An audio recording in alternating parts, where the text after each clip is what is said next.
National Action Plan on Sugar Reduction, a non-governmental organization, has commended the federal government for imposing a 10 naira per litre tax on carbonated sugar-sweetened beverages. The group had before now reiterated calls for the reduction in circulation of sugar drinks as well as taxation on the drinks to checkmate the spread of diabetes in the country.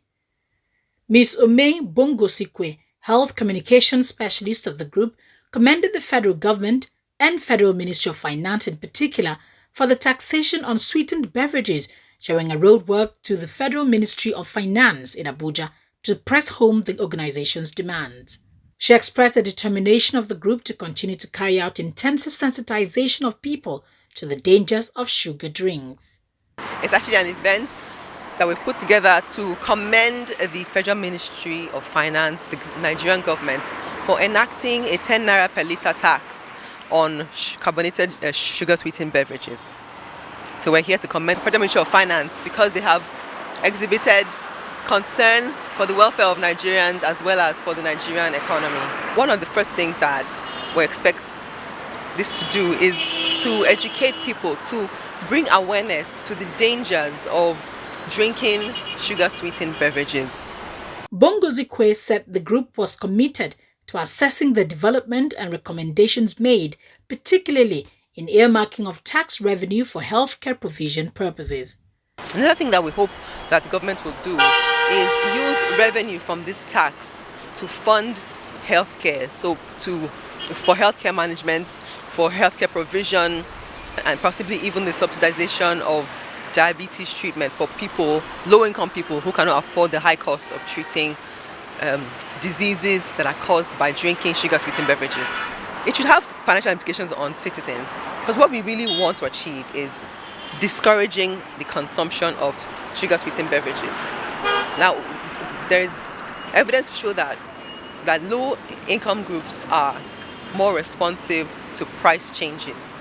So when the price of these drinks increase slightly, because this tax will only slightly increase the price of these drinks, because the 10 naira per litre tax, what this will do will discourage the purchase and the consumption of these drinks. And when the consumption of these drinks reduces, it will reduce consumption, and a reduction in consumption will mean a lower chance of developing type 2 diabetes, heart disease, cancer, and other diseases that are linked to frequently drinking sugar-sweetened beverages. So we hope that this tax will discourage people from buying sugar-sweetened beverages, from drinking them, and if it has become a habit in one's life, that this tax will prohibit, the frequent purchase and drinking of these dangerous drinks, really.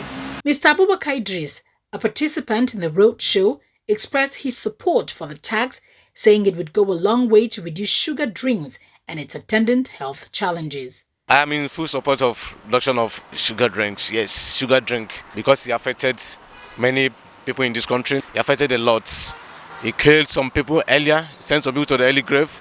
So it's good to reduce the sugar level of soft drink. The tax generated revenue for Nigerians.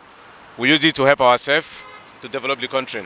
Mr. Savio Kimasi, another participant, urged government to carry out sensitization on the dangers of consuming such drinks. I feel that there should be more awareness and sensitization on the need, not just taxing people not to get. For me, the best thing is embark on serious, intensive sensitization.